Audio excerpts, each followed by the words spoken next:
Hello friends. आज हम भारतीय अर्थव्यवस्था को स्टार्ट कर रहे हैं। इसके पहले हम मॉडर्न हिस्ट्री को पढ़ रहे थे। मॉडर्न हिस्ट्री हमने समाप्त कर दी थी। आज से हम यूपीएससी की तैयारी के अंतर्गत भारतीय अर्थव्यवस्था को पढ़ रहे हैं। ठीक है, तो स्टार्ट करते हैं। सबसे पहले देखेंगे कि अर्थशास्त्र क्या होता है ना। अर्थशास्त्र को हम कहते हैं धन का शास्त्र, और वे सभी सिद्धांत जिनका उपयोग देश के दुर्लभ संसाधनों का उचित आवंटन करने में किया जाता है ना। इसका उद्देश्य नागरिकों का अधिकतम कल्याण होता है। अर्थशास्त्र का उद्देश्य क्या होता है? मतलब अर्थशास्त्र के अंतर्गत हम जो दुर्लभ संसाधनों का उचित उचित आवंटन करते हैं, उसके अंतर्गत हमारा प्राइम मोटिव होता है कि नागरिकों का अधिकतम कल्याण हो, है ना। नागरिकों का अधिकतम कल्याण हो। और अर्थशास्त्र एक सैद्धांतिक विचारधारा है ना। एक सिद्धांत है।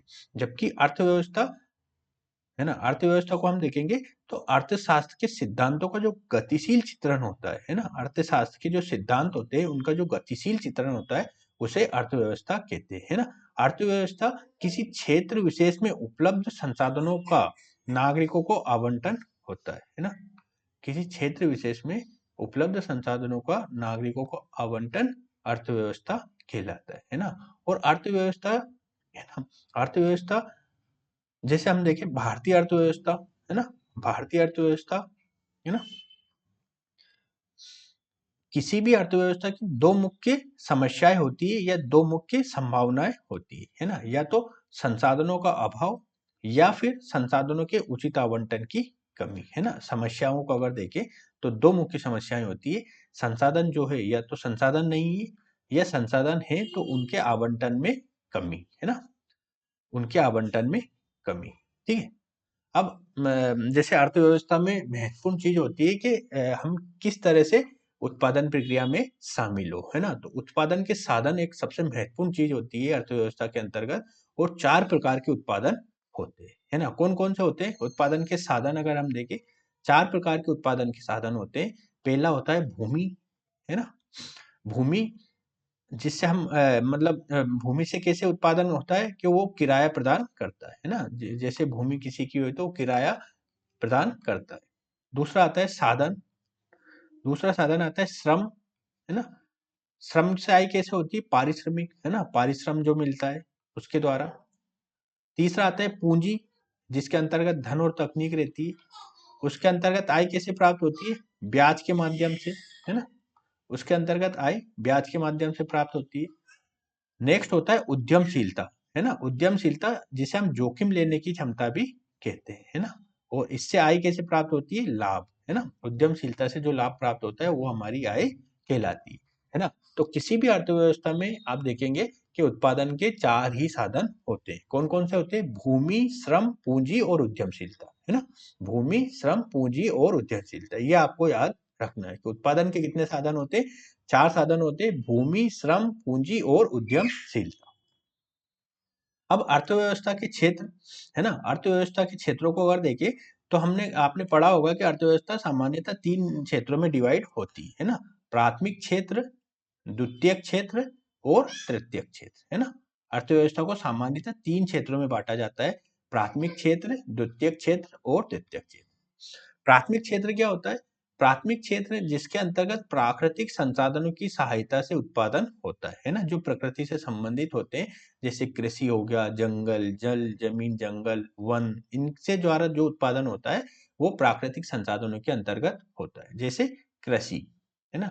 कृषि कौन से क्षेत्र में आती है? अर्थव्यवस्था के प्राथमिक क्षेत्र में आती है। दूसरा आता है द्वितीयक, अर्थव्यवस्था का द्वितीयक क्षेत्र। इसमें क्या होता है? मशीनों से उत्पादन प्रारंभ हो जाता है ना। मशीनों से चीजें बनने लगती है ना। और जो प्राथमिक जैसे प्रकृति से जो प्राप्त होता है उसको हम मशीनीकृत कर देते हैं चीजों को, तो वो जो क्षेत्र होता है द्वितीयक क्षेत्र के अंतर्गत आ जाता है। जैसे निर्माण गतिविधियां, है ना। निर्माण गतिविधियां किसके अंतर्गत आती है? वो आती है द्वितीयक क्षेत्र के अंतर्गत, है ना। नेक्स्ट आता है हमारा क्षेत्र तृतीय क्षेत्र, टर्सरी सेक्टर। टर्सरी सेक्टर सेवा प्रदाता होता है ना। सेवा प्रदाता होता है जैसे बैंकिंग, बीमा, है ना। बैंकिंग, बीमा, है ना, जो सेवा प्रदान करते हैं, है ना, सेवा प्रदान करते हैं। जैसे लोन वगैरह देना, है ना, ऋण ऋण प्रदान करना, ये क्या है? प्रत्येक के अंतर्गत आते हैं ना। वर्तमान में चतुर्थक और पंचम सेक्टर भी आ चुके हैं, परंतु अगर बेसिक सिद्धांत को देखें तो अर्थव्यवस्था के तीन ही क्षेत्र होते हैं: प्राथमिक क्षेत्र, द्वितीयक क्षेत्र और तृतीयक क्षेत्र। प्राथमिक क्षेत्र प्राकृतिक संसाधनों की सहायता से उत्पादन होता है, द्वितीयक क्षेत्र में मशीनों से उत्पादन होता है और तृतीयक क्षेत्र में सेवा सेक्टर आता है, मतलब सेवाएं प्रदान करने वाला क्षेत्र होता है ना। प्राथमिक क्षेत्र का उदाहरण हम देखें तो कृषि है, द्वितीयक क्षेत्र का उदाहरण हम देखें तो निर्माण है और तृतीय क्षेत्र का हम उदाहरण देखें तो बैंकिंग है, बैंकिंग या बीमा वगैरह है।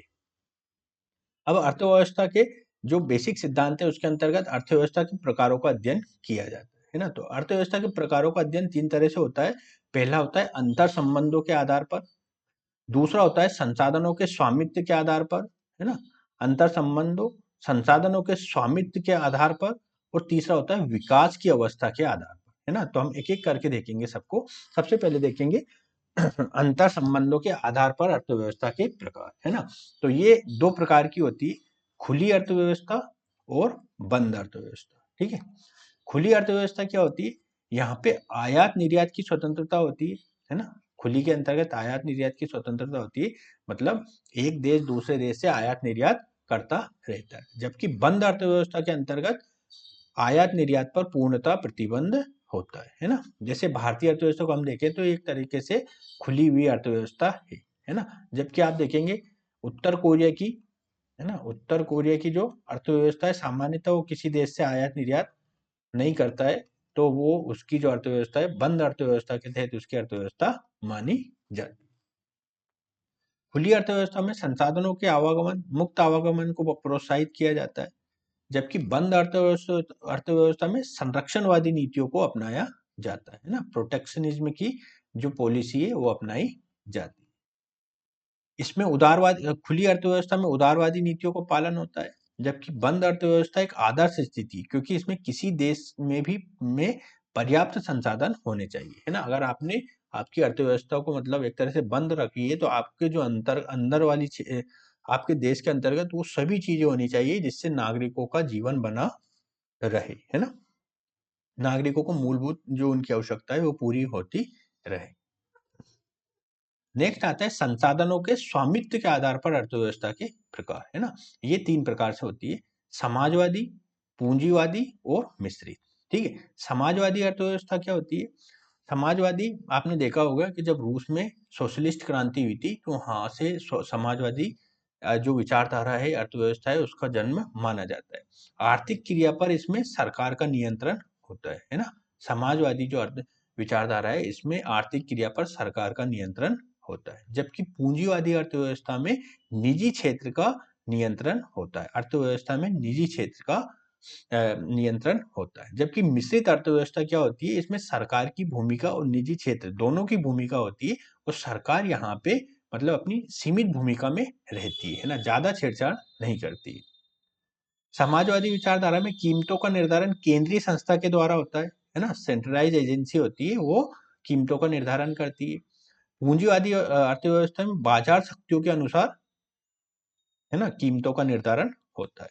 जबकि मिश्रित अर्थव्यवस्था में सरकार नियामक की भूमिका निभाती है ना। नियामक की भूमिका कहने का तात्पर्य कि ना तो ज्यादा, अगर आपने एक तरह से किसी चीज में ज्यादा एकाधिकार कर लिया या मनमाने तरीके से वृद्धि करने लगे तो वहां पे सरकार एक तरीके से नियामक की भूमिका निभाती है। ना तो ज्यादा आप बढ़ा सकते हो और ना ही कुछ चीजें कम कर सकते हो, है ना। मतलब एक रेगुलेटर की तरह कार्य करती है।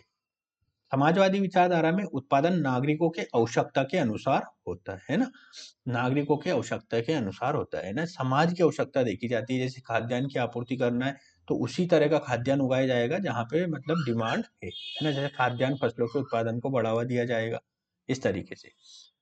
पूंजीवादी अर्थव्यवस्था में बाजार मांग के अनुसार आपूर्ति होती है ना, जहाँ पे मतलब जिस तरह की डिमांड है, मान लो कि डिमांड हो गई कि बाजरा की डिमांड कम हो गई है ना, गेहूं की डिमांड बढ़ रही है, तो उसी तरीके से पूंजीवादी अर्थव्यवस्था का विकास होता है कि जो भी जिस माध्यम से भी जिस बाजार में जिस चीज की भी डिमांड है उसकी पूर्ति के लिए उत्पादन किया जाता है, वो पूंजीवादी अर्थव्यवस्था कहलाती है।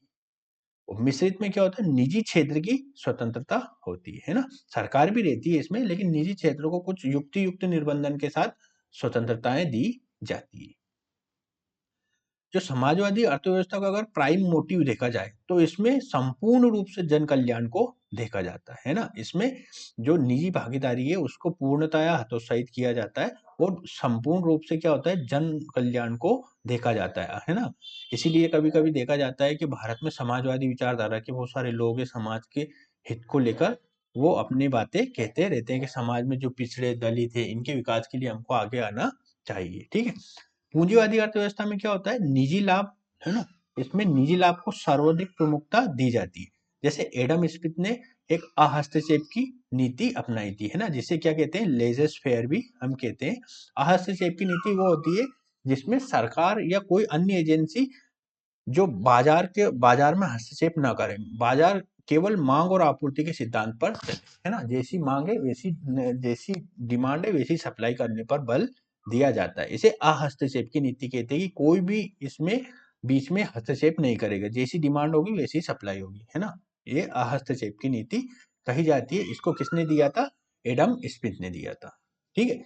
मिश्रित अर्थव्यवस्था में, और मिश्रित अर्थव्यवस्था सामाजिक आर्थिक कल्याण के साथ बाजार और प्रतिस्पर्धा को बढ़ावा देना मिश्रित अर्थव्यवस्था कहलाता है। जैसे भारतीय अर्थव्यवस्था कैसी अर्थव्यवस्था है, मिश्रित अर्थव्यवस्था है। यहाँ पे समाजवादी तत्व भी है, पूंजीवादी तत्व भी है। अब हमारा लास्ट लास्ट वाला आता है, विकास की अवस्था के आधार पर अर्थव्यवस्था के प्रकार अगर हम देखें तो अल्प विकसित, विकासशील और विकसित अर्थव्यवस्था इसमें दिक्कत आती है। अल्प विकसित अर्थव्यवस्था क्या होती है, संसाधनों का दोहन प्रारंभिक अवस्था में होता है ना। संसाधनों का दोहन यहाँ पे प्रारंभिक अवस्था में होता है। विकासशील अर्थव्यवस्था में दोहन प्रारंभ हो गया होता है, परंतु यहाँ पे अनेक संभावनाएं विद्यमान रहती है। जैसे अफ्रीका के आप बहुत सारे देशों को देखोगे तो वहाँ पे अल्प विकसित विचारधारा है, जबकि विकासशील देशों में क्या होता है, वहाँ पे जो दोहन, जैसे भारत को आप देखोगे तो भारत में अनेक संभावनाएं विद्यमान है। और विकसित देश जैसे अमेरिका, ब्रिटेन, वहां पे क्या हो गया, अधिकतम दोहन हो चुका है, अब ज्यादा वहां पे संभावनाएं नहीं बची हुई। अल्प विकसित के अंतर्गत हम देखें तो प्राथमिक क्षेत्र का योगदान अधिक होता है ना, जिसके अंतर्गत हम कृषि देखते हैं, वहां पे कृषि का क्षेत्र का जो योगदान है वो अधिक होता है। विकासशील में क्या होता है, आधुनिक तकनीकों का अभाव होता है ना, आधुनिक तकनीकों का अभाव होता है। और विकसित देशों में उच्च तकनीक उपलब्ध होती है, वहां पे आर्थिक, सामाजिक, राजनीतिक उन्नयन हो चुका होता है। अल्प विकसित में क्या होता है, अति निम्न प्रति व्यक्ति आय होती है ना। अल्प विकसित देशों में जो प्रति व्यक्ति आय होती है, पर कैपिटा इनकम, वो काफी कम होती है। विकासशील देशों में क्या होता है, प्रति व्यक्ति आय में अंतर्राष्ट्रीय मानकों से कम होती है ना।